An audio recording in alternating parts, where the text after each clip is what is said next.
There we are again. Hey everybody, it's Bill Gallagher. We are talking with the Pivot Catalyst today. We're talking about pivoting, about adapting to things, and then leading the way. My name is Bill Gallagher, scaling coach, host of the Scaling Up Business podcast. Our show comes to you every week. We talk with authors, business leaders, coaches, entrepreneurs, and others about everything to do with growing, getting your people right, dialing in the strategy, executing and optimizing the cash, and along the way, everything that you need to be one of the leaders of an organization like that. You'll find our show and more at scalingcoach.com. Scalingcoach.com is our website where we have past episodes, tools, downloads, information about our programs, things like that. All that and more at scalingcoach.com. Well, I want to welcome an old friend, Michele Leavitt, to the program today. She's down in Mexico right now, but normally she's in the Seattle area in Bellingham, Washington. Lori, welcome to the show. Good to be here, Bill. It's good to see you. Good to see you also. So Lori goes by Pivot Catalyst, and she's got a lot of experience as a coach, as in the world of business growth and that kind of thing. She's going to talk to you about that. She's got a book out now, the Pivot Catalyst, and she's going to talk to us and share some of the stories and examples from that. So I'm so glad that you could join us, and indeed from great place down in Mexico, where it's a little warmer probably than it is in Northern California, where I am, or your home in Washington. Yes, I come here to write twice. I try to get here twice a year. There's something about seeing the ocean. That's all I see. They put me in a quiet room and I just hear the ocean, see the ocean. Even if I'm not getting out a lot during the day, it's very great for creativity. Oh, that's a really good tip. I've been writing 1,000 words every day for a little while now. And, but I did my writing right here in my office, around various places around my house. But sometimes getting to a place like that, free of distraction, you get a little bit more done. It's different. So I live in a beautiful place too. And when I write from my home, when I'm just in my work setting, my writing is more instructive. And so that can come out of me. But the parts that need to come out that are more getting to the heart, getting to that transformation, just seem to take this type of, for me, this type of space. Yeah. Nice. All right. So let's, if you would not mind, give our listeners a little bit more of your business background. Talk about the work that, like, how did you get your start and what have you done and how did you end up writing this book? Absolutely. Yeah. I'm asked often, why the Pivot Catalyst? Why am I calling myself that? What I realized is through the years, and I grew up with a financial background, so I helped organizations, help leaders make decisions. It's really what I did. And most of those decisions had to do with some type of change or some type of transformation, whether it was early on in moving from everything that's manual to technology. And I'm dating myself, but that's what I did when I first started in corporate. And it's one of the things that I was seeing or hearing. I was hearing the word pivot a lot when I wrote my first book, The Pivot, Orchestrating Extraordinary Business Momentum. That idea of why I really was compelled to write a book came to me in about 2013. And I hear so often the word pivot back then in startup circles that it's quick. And unless it's just you, and even if it is just you, the decision to pivot is quick. The awareness that you need to pivot is not quick. And the actual change from where you are now, from where you want to be, is not quick. And so there's orchestration involved. And that's what I help with. That's what I've helped with all my career. That's what I help with as the Pivot Catalyst, helping orchestrate that change and orchestrate a culture that can change more naturally without the leader always pushing. I do love what you said there about the notion that it's quick, but there's actually a lot that leads up to it and a lot that it takes time for it to sort of develop. and I am struck by that. Like there's pressures that build at some point that start to either slow something or push away from, and then there's a particular moment always of change, right, where a shift happens, a decision is made or something, and then there's a lot of work to develop to take advantage of that shift and to use it to accelerate, but that there is kind of a moment of for me in working with leaders, it often occurs like a moment of choice or decision when we change course. So segue into the second book, Pivot to Clarity, and Yeah. that is the key in, I mean, I came up with 6 aligned momentum key indicators. I call aligned momentum that state when change is more natural. And I look at organizations to see when, because oftentimes they don't stay in that state forever, when they've been in that state and what's happened when they weren't in that state. But one of the key elements is clarity. And you said there's that aha in the leadership team. Well, yeah, that's only part of it, but you need to execute strategy. And so you need to communicate that also. So part of it is getting clear for you. And the other part is being clear for others. You now get it and you feel it. Hopefully you're inspired by it. How are you going to communicate that to others so that they see how they fit in their roles and actually help execute what's needed? And they also, then can get it. So let's share some of the stories. I think from the book is always a place I like to start. You, in preparing for the show, shared some of the stories with us, and I think it's a good place to start. Of course, you can add more, but the first company that you talked about, I thought was kind of cool because I'm originally from Los Angeles, Vandy Camps. LA started company, grew across, or maybe even Wisconsin. But talk about that. Share that with us. Yeah. So the person in this story was a new president of Vandy Camps. His name's Dan Barnett. And one thing that I chuckle about this story is, and one thing I look for in leaders is courage, the ability to be vulnerable, the ability you say you don't know, the ability to be curious. Well, he was brand new to the role and he didn't know. He's like, I'm just going to do whatever I can do to affect this. And so at the time when he stepped in, Vandy Camps was at about 11% market share. Gorton's was somewhere in the middle and Mrs. Paul's was at 28%. And within 5 years, he had switched that. How do you do that? I mean, that is a pivot. It's not a turnaround per se because they weren't going bankrupt or anything, but they absolutely shifted within the organization. But did Dan do it? Did Dan just stand up and command, hey, we're going to do this. Everybody come along. That's not how it works.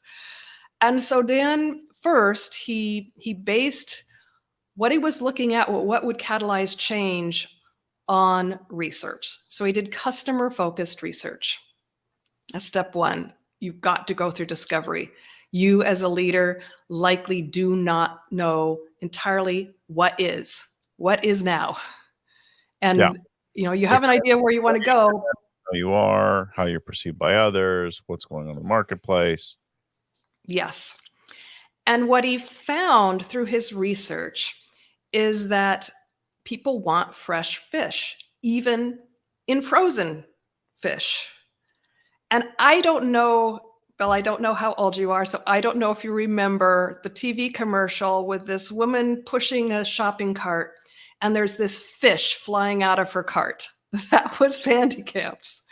And that was their branding for, hey, we're fresh. And what he did was he just kept communicating that simple message, fresh, to the different divisions, and they would step up in the way they could affect it to align with that. And it created this transformation. For example, they were one of the first that did the flash freezing on the ship, like at ocean. That kept it fresher, things like that. But Dan didn't come up with that. He just said fresh, and others came up with that. And that's how this works. Well, I'm pretty sure nobody wants the cheaper fish. I'll take the less fresh fish. Of all things you want fresh, fish is definitely very, very high on that list. I think it's interesting that honing in on that freshness was important, and perhaps seeing a gap and that others were not perceived as fresh. Like if you're going to be in a frozen environment or category, how do you be seen as fresh? It sounds by its very nature, except we do know this idea of flash frozen or like, and the idea that fish used to come in and then get frozen later versus immediately frozen fully on the boat versus just chilled is a concept that I think many people are familiar with today. And This was a long time ago. Yeah. Right. Yes. Yes. And restaurants will even talk about that. Well, is that fish fresh? They'll be like, well, it's fresh frozen. And that often sounded like an oxymoron. Yeah, absolutely. And what's important in this story is, and why I mentioned curiosity and courage at the beginning, and he also had to be tenacious because, I mean, it took 5 years, right? He had to continuously communicate, and I'm sure it didn't go entirely smoothly. I know most of his story, and I know Dan. It is that he created a safe place with how it was being. When you as a leader are showing up with curiosity about, here's, you're thinking fresh, what would you do? And you take that input and feedback and you take action on it. It energizes everyone, and you're going to get more speaking up over time. And that is how you get to this execution of strategy. So if you don't have a safe place in your organization, if people don't feel safe to speak up, then you're not going to get these changes. Well, I definitely hear that. And I hear the need to kind of stay the course with something, because a lot of times we have an idea for something and we go to work on it and it doesn't work out right away. So there has to be something in you that believes in it, has conviction in at least the basic idea, and then can do the course adjustments around the execution, around the things that relate to it, but not the core idea itself, right? Mm-hmm, right. I know a lot of entrepreneurs are listening, and the message in some of this and why I started with a story where it took 5 years is don't give up. I mean, if it's a worthy goal, right? Yeah. If you look as you go along and you say, do we still want that? Then do what it takes to get it. Also, same thing, if you revisit that objective that you had and you don't want it anymore, then by all means be willing to quit. We've seen companies go out of business for that reason as well. Made this decision, sticking with this decision. Yeah. Well, I'm fascinated by this, and I think it's interesting that the brand, the company itself, right? The company starts in one thing, moves to another, has bakeries, has restaurants, eventually goes bankrupt, sells the brand. The brand still exists, I believe, to this day, and continues on, but is not the same operating company that once existed that launched the brand years ago, right? Goes through many pivots of its own as it delivers value. And that's a similar story to Nokia, which is another one of my stories. I mean, they still exist, but they had to pull themselves around, and now they were a phone company. Now they're a networking company. I believe they have, I can't picture it right now, but they have like a fish or something in their logo. The Nokia. Vandicamps? Yes. No, Nokia. Oh, Nokia. Do they? Yeah, it's a Finnish company, right? And I worked briefly with Nokia USA, Nokia technology, and and I think some of the things that I experienced, it wasn't a very long experience, and they weren't so great with adapting and taking advantage of things. But the company does still exist. It's over 100 years old. So tell us the Nokia story. Well, so Nokia is an example of, I'm going to say it's fear. It's fear of looking bad by the leadership team, which then shows up as this is what we've decided, this is what we're doing. And it creates this unsafe place for others to speak up and say, why are we doing it this way? Or do you see this? And it just continued. So it wasn't like the pandemic that came up and surprised people, although it shouldn't necessarily have surprised people. But I don't know about you, Bill. I mean, there are a couple of companies maybe I brought up, we talked about what would happen if there was, this big change, maybe even some pandemic, because it's always a possibility. But usually it's such a low priority. I mean, such a low possibility that we really don't go through it in strategic planning. Well, in this case, in Nokia, it was clear when they were using the Microsoft operating system for their phones, and they were the phone for like 14 years. And then for a number of years after that, they were seeing that Apple operating system and the Android operating system were far surpassing Microsoft's operating system. And they knew their Symbian operating system wasn't, needed a lot of help. So they were looking at Microsoft. That's who they were partnered with. Well, they resisted for too long that Apple and Android were the systems to go with. And they ended up having to sell their phone business. And then Satya Nadella, when he came in, because Ballmer wanted to buy it, and the board was all ready to buy it. And then Satya Nadella, when he came in, it was only within 4 months, and he had the courage to say, this doesn't fit. We're writing it off. So they bought it for like $7.8 billion and wrote it off like the next year, $7.8 billion.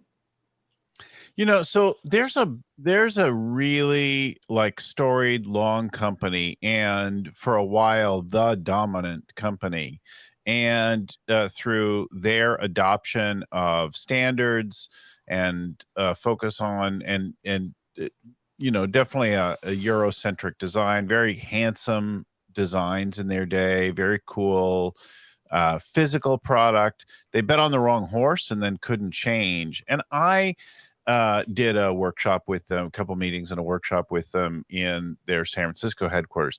Unbelievably gorgeous offices, and a U.S. president who wanted to make some change, but the entire environment was pulling against it. No to change, no to outsiders, no to things like that. So they had a lot of things to rely on. They started buying brands and licensing technologies and things like that. But their entire culture was like, we can't just make a change. We can't just try something.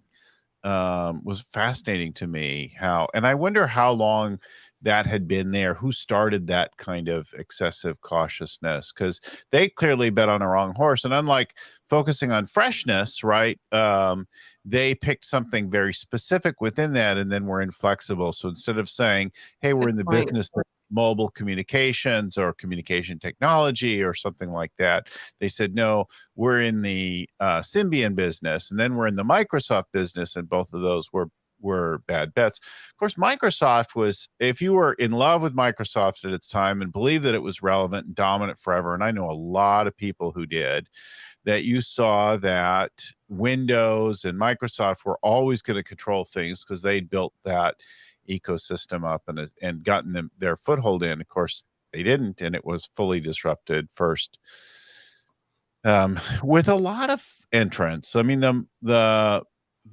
Windows Phone was always a craptastic device. I've never used one, so I don't know. Awful piece of crap. I do remember sitting in a meeting with Christian, oh my gosh, I'm going to forget his last name, who started Tableau. And it was a great meeting. And somehow he mentioned Bing, and there were a lot of Microsoft, because I'm from the Seattle area, Bing people, and we're like, Bing, similar. So there are just some bets. I don't Well, That Bing, still exists, but Zoom is another one. I mean, I think a lot of Ballmer projects were balmy, were kind of crazy. I think he just, well, I don't know enough about Microsoft to say, but from the outside, he always looked like he could sort of bully his way through things. But we're definitely in a new era with Microsoft these days, so I don't want to bash on them we too. are. And I don't tend to bash on Ballmer only because he just he took too long to realize that their competitiveness wasn't serving them anymore. And that's our role as leaders, to check in to say, how are we showing up in this world? Is Yeah, this still working for us? yeah. And it did work for them for a time, Well, you but think about a lot of then it companies didn't. that have stated values, and you'll walk in old school company environments, and they have a lot of BS business speak posted on walls and things like that. Integrity, value, teamwork, whatever. Just like generic platitudes about good ideas and things like that. But then you look at actual values in action, and you might see that they're highly competitive to a fault, or focused on winning over everyone and everything. Either, I mean, in Microsoft case, like competing with each other internally, as well as the external world. But we also saw this to an even more toxic degree at Enron, right? Who, Right. Right. And um, Enron, I mean, most people were aligned. I mean, they did select well. They selected people who fit in general, right. selected those high performance achievers at all costs, no matter who it harmed. But they didn't stop to realize that they were overly competitive and focused on winning rather than value, right? That was more important than creating, that they didn't have like a why for their work besides beating everyone else. Right. Right. Similar with Dick Fold of JP Morgan. Mhm. Yeah, fascinating. So what so it just sounds like that they were stubborn and unwilling to pivot in the case of Nokia. Is that your assessment of them? Yeah. I mean, they were unwilling to take input and be aware, and Yeah. the culture itself, everyone else was unwilling to speak up. And we've seen this in many. I mean, Mary Barra speaks openly about that their focus was so much on cost Yeah. effectiveness, cost efficiency, I guess, that they were making bad decisions because of it. And why I'm talking about some of these is that we see these even in businesses as they grow up, because it starts as a good thing. Like, let's go back to your word about competitiveness. It starts as a good thing. Let's have the teams compete against each other. Won't that be fun? Yeah. And then they have some incentives in place that are not serving how they want the culture to be. And it's a little hard to undo, but it's not impossible. Well, as you're speaking about it, it occurs to me that it really benefits you to have some external advisors, coaches, strategy council, board, some groups outside to say what you can't see from inside the jar, right? It's hard to read the label from the inside of the jar, they say. Um, and if you're in a can, you're never going to read anything, right? Like, so it's a very stupid joke, right? Dad humor. Um, but I think that, like, sometimes as coaches, we call things out. Coaches, consultants, and stuff will call things out, and very often companies will reject them. But good companies will say, "Wait a minute, it's not. I'm like, you don't know my world more than I do." But that outside thing is like calling out that the emperor has no clothes. We can say, "Yeah, you're starting to take some things for granted. You're starting to rely on some things as sacred that really need to be challenged." Or asking questions. I mean, Right. one of the things that really, um, I'm going to say it's served me, and I was a consultant. So what consultant's the smartest person in the room, and they're there to fix things. That's what a consultant does. That's why And I it's avoid being a consultant. and Like, and when you said, people don't listen, well, They do sometimes, but it's hard to integrate that change unless it comes from them.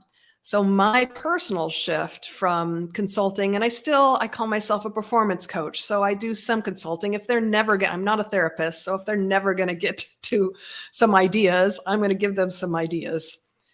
But certainly try harder than I used to ask questions that will have them come up with where they need to change themselves, or at least trigger that awareness in a way that allows them to be the ones that came up with the idea.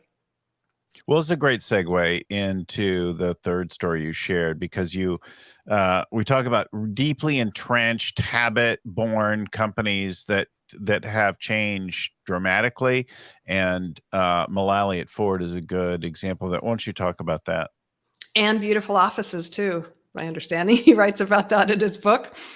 So, well, the first part of this story is just the interesting because I write about pivot to clarity. One story about Ford is in that book, and that is about getting clear and stepping into something that you feel that you can add value to and affect. And I'm saying this to the leaders who might be listening, but I'm also saying this to say, all of your people want this too. Everybody wants to add value in what they're doing. Mm-hmm. So Mullally didn't accept the position right away. He had to think, how will I, what am I going to do? How will I serve this organization? And he said no at first. And then he kept asking himself. So he was going through this kind of an internal discovery. It's like, why? So they're not making cars and trucks that people want to buy. I don't know anything about cars and trucks. So how can I serve them? And then he went through this, okay, so they're making cars and trucks that people don't want to buy. Why? Mm-hmm. And he came up with could it possibly be that they're not working together? And that is something that really engaged him, because when he was in Boeing with I think it was the 777, they actually followed Ford Taurus's working together model. And it intrigued him that Ford had somehow shifted away from working together in that way. And he was right on.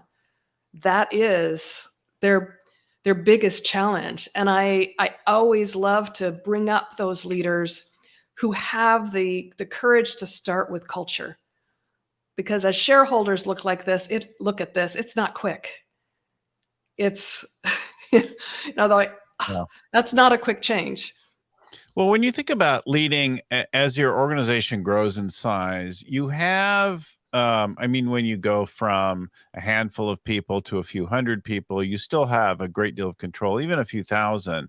But when you get to many thousands of people, your control is very, very arm's length, very remote, and you have to lead leaders of leaders who are leading remotely, and you have to build a team, foster a culture, share some core ideas of a strategy. You have to inspire and engage a team and lead in a completely different way than when you're leading very hands-on and direct. So you think about coming into an industry and like all of Detroit, GM, Chrysler, Ford, these traditional companies are old, deeply entrenched. Many of them have some like weird cultures, and only car people can work in them, or struggle. Anyone outside struggles to do that, right? So you come in and focusing on the team, and then what are the principles to organize around, I think is really interesting. You shared a story about telling the truth in the meetings. Talk about that. Yes. And that's really relevant for our clients. So when he said, wow, this must be about working together, and he steps into his first, he called them the business plan review, BPR meetings. And what he asked, he had this spreadsheet, which had the typical stoplight colors, green, yellow, and red. And what I should mention is he stepped into an organization, Ford, that was going bankrupt. It was going bankrupt. It was losing millions. So clearly not everything's going right. But he goes into this meeting, he tells people what what he wants them to put on the spreadsheet, and all he sees is green. Green.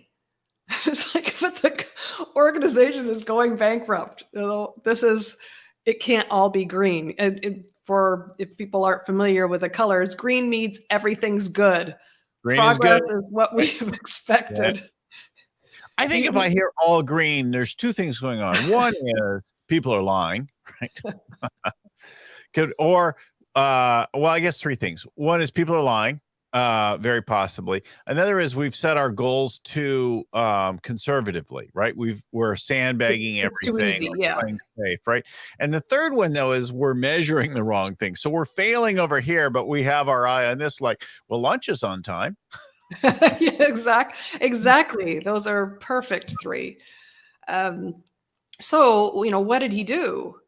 He made sure that they knew that they would not be fired for telling the truth in their numbers, for bringing the brutal truth, because that's what he realized, because it took weeks of them all showing green before someone showed a new number.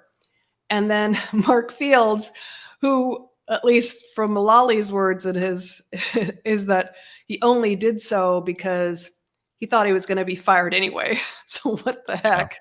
He shows red, and Mullally cheered, and people stuck with it. Now, what happened after Mullally left is Mark Fields stepped in, and the BPRs went away. So he was there for, I think, 6 years. He kept them out of bankruptcy. Awesome. It is a continuous leadership commitment to keep these things going. Sustain something. It's really easy to destroy something. It takes a very long time to build something up. It's funny, Ford, pretty soon they won't be making cars at all anymore. It'll just be SUVs and trucks. It's almost there now, except for the Mustang, really. But yeah, it's a fascinating kind of thing, how these things change. I heard another great story. I don't know if it's true at all, but it's a great story. And I think of it, Mullally passed a guy in the hallway who he hadn't seen in the meetings for a while. And he said, hey, whatever your name is, Joe, I haven't seen you in the meetings in a while. He's kind of, oh yeah, sorry about that. I've been having a lot of issues, working really hard and other stuff going on. And I just haven't been able to make it. And he's like, oh, that's cool. I understand. You got a lot of things going on, like it's tough sometimes. You have to cut out somewhere. And the guy goes, oh, thanks for understanding. It has been tough. He said, oh yeah, I totally understand. You can't work here anymore, but I totally get your work. I knew where that was going. I don't recall if that's correct or not, but I wouldn't, it wouldn't surprise me. And his, Mullally's demeanor is so, well, it's kind of like mine, smiling all the time. I mean, his demeanor is very, it took a while for him to be taken seriously. Yeah. Because you could be upbeat, but also firm, right? And I think sometimes people smile, they want to make friends, they want to connect, and they forget to be firm, to hold the line around something. And I'll have this all the time as we go to work and implementing rock habits, good execution, scaling up stuff with companies. Somebody will be like, oh yeah, those guys don't really want to do the huddle. I'm like, okay, whose company is it? Who's CEO of this place? Like, you said you were doing this, you've spent money and time now, and now somebody objects to the whole thing and you're going to cave? Like, that's interesting to me that you would be so quick to cave. Sometimes being an SOB is a really useful thing to push on something like that. Yeah, I have a comment on huddles. That is, if you've been successful in creating a culture where people are self-managing, it's possible that they don't get the huddle is truly a place to collaborate, and it's not a hammer of reporting that you have something done that you weren't expected to have done yet. And what I found is that some people, so as the leader, have to work with people so that they understand this, because then it becomes overwhelming for them, because they want to have something great to say at every meeting, and not everybody's roles is such that something significant happens in their work every day. Yeah. But there's a purpose for having those. Right. And today, the purpose is both personal and professional. So this is what you do to create a culture. It's not just about, I mean, the work includes how people are being with each other. Well, it's funny. Like we go to work in a way that we would never tolerate in a sports team, and we go to work in some businesses a way that we wouldn't tolerate in another. So, you wouldn't start a major campaign without a quick huddle up meeting. You wouldn't start a war or enter battle without a quick huddle. You wouldn't begin a play on the field or the court without a quick huddle up in a team sport, right? And when you have a break, you huddle up to talk about how things are going, to check in with people and like that. And yet day after day, companies come into work, they just do whatever they do. And then they complain about how we're all in silos. We're all in silos. I don't know what's going on with everybody else. Well, that's why we have the huddle. Well, I don't really want to be bothered with all that. I don't care about what Lori's up to. Yeah, and that's my point is that first look at how you're doing it. Right. Don't just toss it. I mean, I feel the same way about performance reviews and a lot of things that are done for performance. They've just been tossed because no one could figure out how to do it in a positive way, which is ridiculous. Cowbell to that answer. That's why you hired a coach in the first place. They taught you something.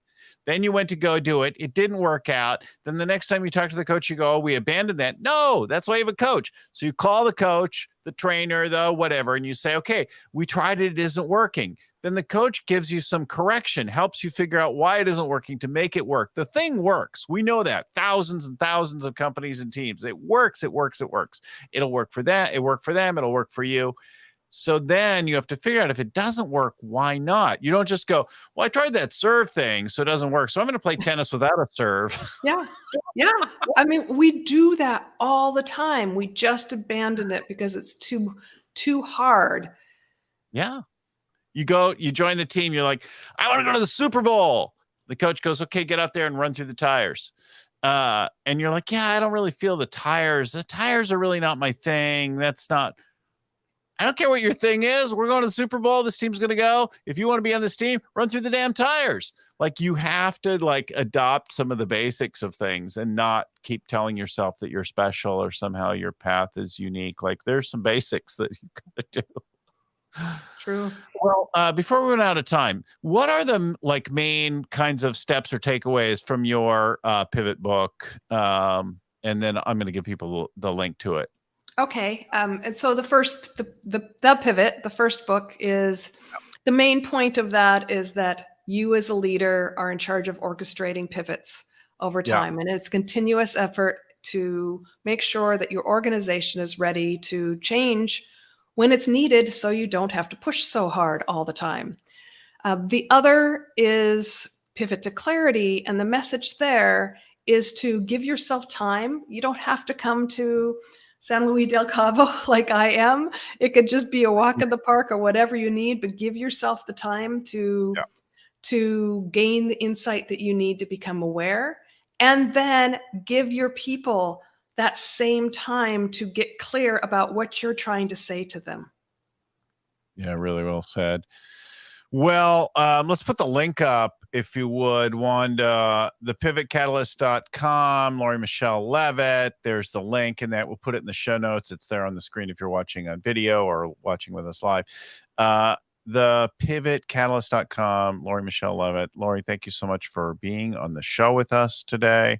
I want to thank our listeners, viewers for joining us. We bring our show to you every week. So we've got now, 400 plus shows in the back catalog with all sorts of folks. And there's just a wealth of that. So wherever you're getting this now, like it, subscribe so you can get next week's and the week after that and the week after that and forever. So you don't miss any of them. You can decide which ones are the most useful because we cover so many topics over so many times. There's always something. And of course you can find us or get in touch with us. info@scalingcoach.com is our email address, info@scalingcoach.com. And the website, scalingcoach.com. So like, subscribe wherever you're getting this now.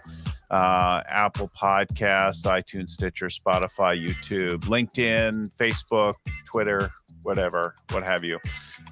We'll be there, and we'll see you again in the next week. I give special thanks before we go out here entirely to Vern Harnish, creator of the whole Scaling Up framework, the original Rockefeller Habits, my friend and mentor, and to the good folks at Podfly Productions who get our show produced, ready, out every week, and to Wanda Mitchell, who books our guests, preps our guests, and gets things ready, working in the background all the time. Thank you, Wanda. Thank you, Podfly. Thank you, Vern Harnish. Thank you, Michele Leavitt. We'll talk to you all again next time. Keep scaling up. Bye-bye now.